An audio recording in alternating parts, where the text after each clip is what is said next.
नमस्कार दोस्तों, आज एक सवाल से शुरू करता हूं। जिस आदमी के हाथ में वो कलम थी जिसने 1990 में कार सेवकों पर गोली चलाने का सरकारी आदेश टाइप किया, उसी आदमी को राम मंदिर ट्रस्ट का अध्यक्ष बना दिया जाए तो आप क्या कहेंगे? यही हुआ है और इसके बाद जो हुआ वह और भी चौंकाने वाला है। मंदिर की छत पहले ही साल में लीक हो गई, पानी टपकने लगा। जमीन खरीदने में करोड़ों रुपए के घोटाले लगे। 4PM ने छापे, करोड़ों के चढ़ावे में अब गड़बड़ी की खबरें आई और फिर आप जानते हैं भगवान राम ने दिखाया कि जो उनके संग फ्रॉड कर रहा है उनका क्या होना चाहिए। अयोध्या की सीट खुद भाजपा हार गई। क्या ये सिर्फ संयोग है या कोई और संदेश है? आज हम इस पूरे मामले की परत दर परत पड़ताल करेंगे, बिना किसी लाग लपेट के करेंगे, बिना किसी डर के करेंगे। तो दोस्तों, पहले समझते हैं कि नृपेंद्र मिश्रा कौन है और उनका इतिहास क्या है। साल था 1990। मुलायम सिंह यादव उत्तर प्रदेश के मुख्यमंत्री थे। देश भर से लाखों कार सेवक अयोध्या की तरफ चल पड़े थे। राम मंदिर का मुद्दा, हिंसा, नफरत चरम पर थी, बहानाएं उफान पर थी। हर गांव से, हर शहर से राम भक्त निकल पड़े थे। बुजुर्ग, जवान, महिलाएं, बच्चे सब अयोध्या की तरफ जा रहे थे। मामला इतना गर्म कर दिया गया था। 2 नवंबर 1990 को अयोध्या में कार सेवकों पर गोली चली। सरकारी आंकड़ों में मौतें हुई, बहुत बड़ी संख्या में मौतें हुई, लेकिन कई लोगों का दावा है कि दर्जनों लोग मारे गए।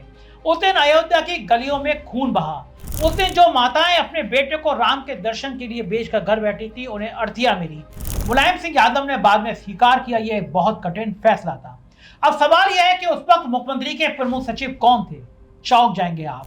नृपेंद्र मिश्रा, IAS अफसर, उत्तर प्रदेश कैडर। सरकार की नीतियों को जमीन पर उतारने की जिम्मेदारी उनकी थी। प्रमुख सचिव का मतलब समझिए, मुख्यमंत्री के प्रमुख सचिव का मतलब तो और गौर से समझिए। वो नीति और प्रशासन के बीच की सबसे बड़ी महत्वपूर्ण कड़ी होता है। कोई भी बड़ा निर्णय उनके माध्यम से ही लागू होता है। फाइल उनके पास से ही गुजरती है, आदेश उनके दफ्तर से ही निकलता है। फिर वक्त बदला, मोदी सरकार आई 2014 में। नृपेंद्र मिश्रा बने प्रधानमंत्री कार्यालय के प्रमुख सचिव, देश के सबसे ताकतवर नौकरशाह। 2019 तक इस पद पर रहे। 5 साल तक देश की सबसे संवेदनशील फाइलें उनके हाथों से गुजरती रही। और फिर 2020 में जब राम मंदिर ट्रस्ट बना, श्री राम जन्मभूमि तीर्थ क्षेत्र ट्रस्ट, तो नृपेंद्र मिश्रा को उसका अध्यक्ष बना दिया गया। लोग हैरान कि जिसने कार सेवकों पर गोली चलाई उसी को मंदिर बनाने का काम दे दिया गया। सोचिए विरोधाभास को, जिसके कार्यकाल में कार सेवकों पर गोली चली वो आज राम मंदिर का संरक्षक बन बैठा है। जिस प्रशासन ने राम भक्तों को रोका, उसी प्रशासन का प्रतिनिधि चीफ आज मंदिर का मुखिया बना हुआ है। राम भक्तों से पूछिए क्या यह न्याय है? जिस व्यक्ति को 3 गोलियां लगी उसने मेरे संग इंटरव्यू में रो पड़ा और बोला कि यह हमारे साथ धोखा है। क्या यह उचित है? क्या शहीद कार सेवकों की आत्माएं इस फैसले को स्वीकार करेंगी? यह सवाल किसी पार्टी का नहीं है, यह सवाल हर उस हिंदू का है जिसने 1990 की वो खबरें सुनी थी, जिसने उस दिन अपना कोई ना कोई आदमी खोया था। अब आते हैं असली मुद्दे पर। मंदिर बना, प्राण प्रतिष्ठा हुई जनवरी 2024 में। देश भर में उत्सव मना, दीपावली जैसा माहौल था। करोड़ों लोगों ने टीवी पर देखा, मंदिर में भीड़ उमड़ी, लोगों ने प्रार्थना की, मिठाइयां बांटी। लेकिन पर्दे के पीछे क्या हो रहा था? अयोध्या में जमीन घोटाले की कहानी लिखी जा रही थी। मंदिर ट्रस्ट ने अयोध्या के पास साबर इलाके में जमीन खरीदी। 2 करोड़ की जमीन कुछ घंटे बाद 18.5 करोड़ रुपए में खरीद ली गई। हमने खबर छापी, जो जमीन सुबह 2 करोड़ की थी, रात होते होते वो 18.5 करोड़ की कैसे हो गई। खुलासा हुआ कि जो जमीन खरीदी गई वो महज 2 करोड़ की थी और फिर बाद में माल इधर से उधर हुआ और मंदिर की जमीन में करोड़ों का घोटाला हो गया। 2 घंटे में 16 करोड़ का मुनाफा। सोचिए, ये सारा मुनाफा राम के नाम पर। इस पूरे मामले में ट्रस्ट के महासचिव चंपत राय का नाम चर्चा में आया। समाजवादी पार्टी ने इस मुद्दे को संसद तक उठाया। कांग्रेस ने CBI जांच की मांग की। आम आदमी पार्टी के संजय सिंह ने कहा कि यह चंदा चोरी है, यह जमीनों का घोटाला है। विपक्ष ने जोर लगाया, लेकिन सरकार ने किया, सरकार चुप्पी साध गई। कोई FIR नहीं, जो जांच बनी वो ठंडे बस्ते में डाल दी गई। कोई जवाब नहीं, जैसे कुछ हुआ ही नहीं। दोस्तों, अगर किसी आम आदमी के घर में 16 करोड़ रुपए का घोटाला हुआ होता तो क्या होता? रात को ED का छापा पड़ता, CBI की टीम आती, बैंक खाते सील होते, घर की कुर्की होती, मीडिया दरवाजे पर खड़ी होती। लेकिन राम के नाम पर बने ट्रस्ट में घोटाले के आरोप लगे और सरकार चुप रहे तो सवाल उठना स्वाभाविक है। क्या राम के नाम की आड़ में इतना बड़ा भ्रष्टाचार जारी रहा? सरकार सोती नहीं। यहाँ एक और पहलू है जो और भी गंभीर है। ट्रस्ट को देश विदेश से अरबों रुपए का दान मिला, सैकड़ों करोड़ रुपए का चढ़ावा आया, आम जनता ने दिया, गरीब लोगों ने दिया, बुजुर्ग महिलाओं ने अपनी जमा पूंजी दी, गांव के किसानों ने 100-200 रुपए जोड़कर भेजे, छोटे दुकानदारों ने अपनी दिन भर की कमाई में से हिस्सा निकाला, एनआरआई भाइयों ने विदेशों से पैसा भेजा। उस पैसे का हिसाब कहां है?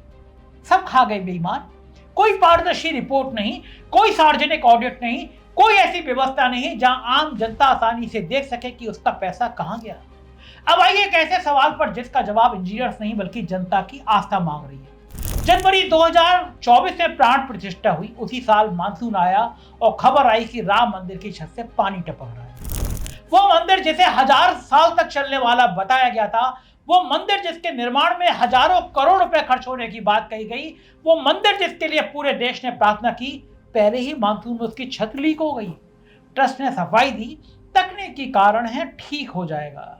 लेकिन जनता ने पूछा, इतनी बड़ी इमारत, इतना बड़ा बजट, इतना बड़े वास्तुकार, इतने बड़े बड़े दावे और पहली साल में छत टपकने लगी। दोस्तों, यह सिर्फ एक इमारत का सवाल नहीं है, ये उस आस्था का सवाल है जो करोड़ों हिंदुओं ने इस मंदिर में लगाई थी। पीढ़ियों ने इंतजार किया, सैकड़ों साल की लड़ाई लड़ी गई, कार सेवकों ने जान दी और जब मंदिर बना उसकी छत पहले ही मानसून में लीक हो गई। ये होता है बेईमानों का राज। यहाँ एक और सवाल है, ठेका किसे मिला? निर्माण की जिम्मेदारी किस कंपनी को दी गई? गुणवत्ता जांच कहां हुई? सुपरविजन कौन कर रहा था? कितनी राशि निर्माण पर खर्च हुई और कितनी कहीं और चली गई? गुजरात के ठेकेदार अयोध्या में क्या कर रहे थे? इन सवालों के जवाब आज तक पारदर्शी तरीके से सामने नहीं आए। जो ट्रस्ट करोड़ों रुपए का हिसाब नहीं देता, वो छत की गुणवत्ता का हिसाब क्या देगा? अब आता है सबसे चौंकाने वाला हिस्सा। राम मंदिर में दर्शन करने वाले भक्त लाखों की संख्या में अपनी श्रद्धा से, अपने मन से, अपनी मेहनत की कमाई से चढ़ावा चढ़ाते हैं। एक गरीब भक्त जब 10 रुपए चढ़ाता है तो वो उसके लिए 10 करोड़ रुपए के बराबर होता है। एक बुजुर्ग माँ जब अपनी पेंशन से कुछ रुपए निकालकर भगवान राम को देती है तो वो उसके दिल का सबसे कीमती हिस्सा होता है। ये पैसा राम का है, ये पैसा जनता का है। लेकिन खबरें आई कि चढ़ावे की राशि में हेरफेर हो रहा है। मंदिर के अंदर ही भगवान की नाक के नीचे करोड़ों रुपए के प्रसाद और चढ़ावे में गड़बड़ी की आशंका जताई गई। अब जरा सोचिए, तिरुपति में अरबों रुपए का चढ़ावा आता है, वहां पारदर्शी व्यवस्था है, कैमरे हैं, ऑडिट है, हिसाब है। शिरडी में साई संस्थान है, वहां सालाना रिपोर्ट आती है, सब कुछ सार्वजनिक होता है। वैष्णो देवी ट्रस्ट है, वहां भी व्यवस्था है। लेकिन राम मंदिर ट्रस्ट जो सीधे राष्ट्रीय चर्चा का केंद्र है, वहां पारदर्शिता कहां है? जनता ने पूछा, चढ़ावे का हिसाब दो। जवाब मिला, खामोशी। और जब खामोशी हो तो सवाल और बड़े हो जाते हैं। दोस्तों, जो राम के नाम पर चंदा खाएं, जो राम के नाम पर वोट मांगे, राम के नाम पर मंदिर बनाए और फिर राम के धन की रक्षा ना करते हैं, ऐसे लोगों को राम भक्त कहें या राम के नाम के व्यापारी। और अब आती है वो घटना जिसने पूरे देश को चौंका दिया। 2024 का लोकसभा चुनाव। राम मंदिर का उद्घाटन हुआ जनवरी 2024 में, चुनाव हुए मई जून 2024 में। बीजेपी को भरोसा था, अयोध्या तो हमारी छोरी है, अयोध्या के नाम पर हम देश में जीतेंगे। राम के नाम पर वोट मांगा गया। राम मंदिर की तस्वीर चुनावी प्रचार में थी। नेता कह रहे थे, हम राम को लाए हैं, हमें वोट दो, हमने मंदिर बनाया, हमें वोट दो। लेकिन अयोध्या की सीट फैजाबाद बीजेपी हार गई। यही नहीं, समाजवादी पार्टी के अवधेश प्रसाद ने बीजेपी के लल्लू सिंह को बुरी तरह हरा दिया, वो भी अयोध्या में, राम की नगरी में, उस सीट पर जिसे बीजेपी अपना गढ़ मान रही थी। और पूरे यूपी में राहुल गांधी और अखिलेश यादव ने बीजेपी की हवा टाइट कर दी। इस हार को लेकर तरह तरह की चर्चाएं शुरू हो गई। लोगों ने अलग अलग कारण बताए, राजनीतिक विश्लेषण हुई, बहस हुई। लेकिन सवाल बना रहा कि अयोध्या की जनता नाराज क्यों थी?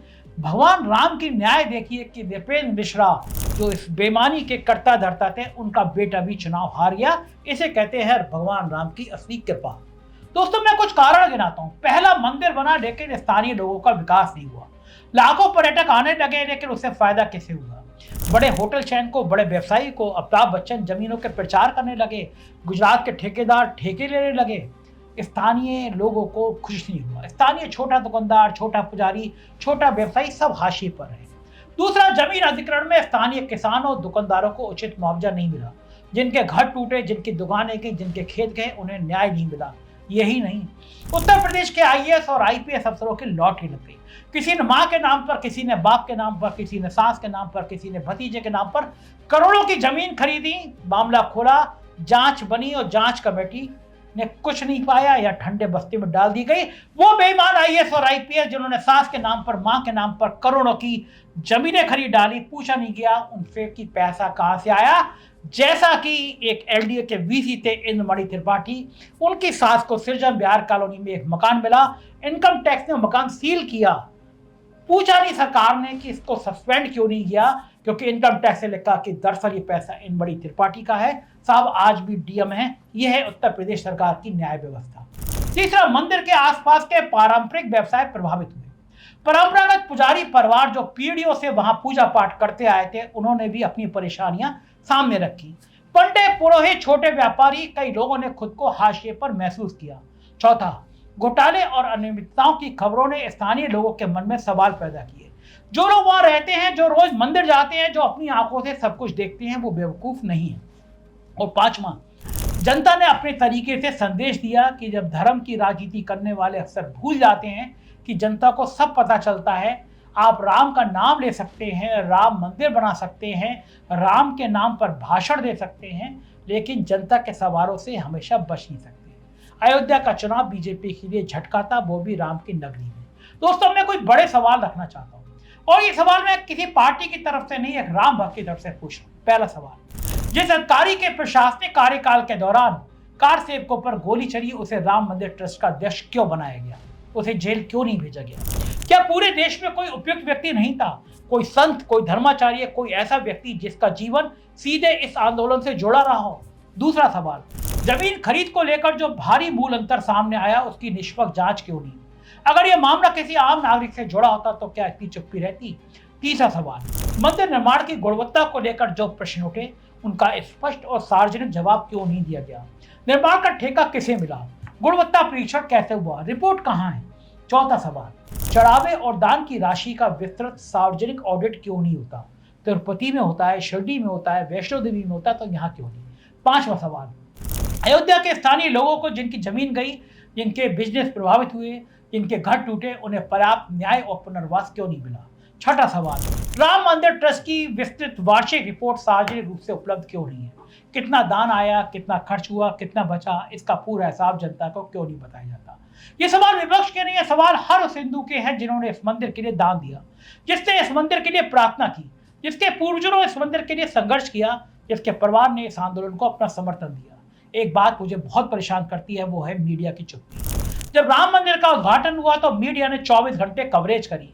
हर चैनल पर राम, हर एंकर उत्साहित, एंकरियां डांस कर रहे थे, हर स्टूडियो सजा हुआ था।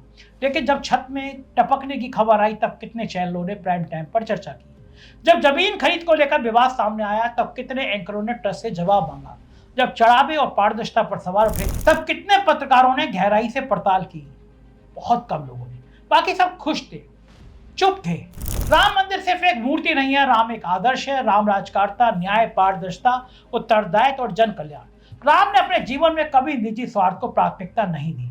राम ने राज के लिए वनवास स्वीकार किया। राम ने शबरी के झूठे बेर खाए, क्योंकि उनके लिए भाव सबसे महत्वपूर्ण था। राम ने निषाद राज को गले लगाया। राम ने केवट को सम्मान दिया। इसलिए जो लोग राम का नाम लेते हैं, उनसे भी सवाल पूछना जरूरी है। क्या व्यवस्था में पारदर्शिता है? क्या जनता के पैसे की रक्षा हुई? क्या स्थानीय लोगों के साथ न्याय हुआ? क्या आस्था का सम्मान किया गया? अगर इन सवालों के जवाब नहीं है, तो फिर सुधार की जरूरत है। अयोध्या की जनता ने भी शायद यही संदेश दिया। दोस्तों, मैं किसी को दोषी घोषित नहीं कर रहा, मैं व्यवस्था पर सवाल उठा रहा हूँ और यह भी बताना चाहता हूँ कि आगे क्या होना चाहिए। पहली मांग, राम मंदिर ट्रस्ट का स्वतंत्र ऑडिट हो, हर रुपए का हिसाब सार्वजनिक किया जाए।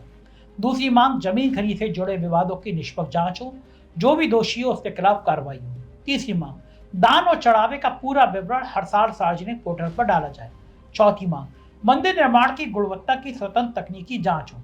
पांचवी मांग, अयोध्या के स्थानीय लोगों को उचित मुआवजा, रोजगार और सम्मान मिले। छठी मांग, ट्रस्ट में धार्मिक, सामाजिक और स्थानीय प्रतिनिधित्व को और मजबूत किया जाए। ये मांगे किसी पार्टी की नहीं है, ये मांगे हर उस भारतीय की हैं जो राम को मानता है, न्याय को मानता है और पारदर्शिता को मानता है। दोस्तों, कहते हैं रघुकुल रीत सदा चली आई, प्राण जाए पर वचन ना जाए। राम का संदेश था सत्य, न्याय और मर्यादा। जो लोग राम के नाम पर राजनीति करते हैं, उन्होंने इस आदर्श को कितना अपनाया, इनका फैसला इतिहास करेगा। जनता ने राम को कभी नहीं नकारा, जनता राम का सम्मान करती है, लेकिन जनता जवाबदेही भी चाहती है और यही लोकतंत्र की सबसे बड़ी खूबसूरती है। आप चाहे कितना भी बड़ा मंदिर बना लो, अगर जनता के मन में सवाल हैं तो उन सवालों का जवाब देना ही पड़ेगा, क्योंकि मंदिर पत्थरों से नहीं विश्वास से बनते हैं और विश्वास की नींव हमेशा सत्य, पारदर्शिता और जवाबदेही पर टिकी होती है। अगर आपको ये वीडियो जरूरी लगा हो तो इसे शेयर कीजिए, उन लोगों तक पहुंचाइए जो आस्था के साथ जवाबदेही में भी विश्वास रखते हैं। चैनल को सब्सक्राइब कीजिए, क्योंकि जो सवाल मुख्यधारा का मीडिया नहीं पूछता, उन्हें पूछना भी लोकतंत्र की सेवा है, जो 4 PM करता है। जय सिया राम।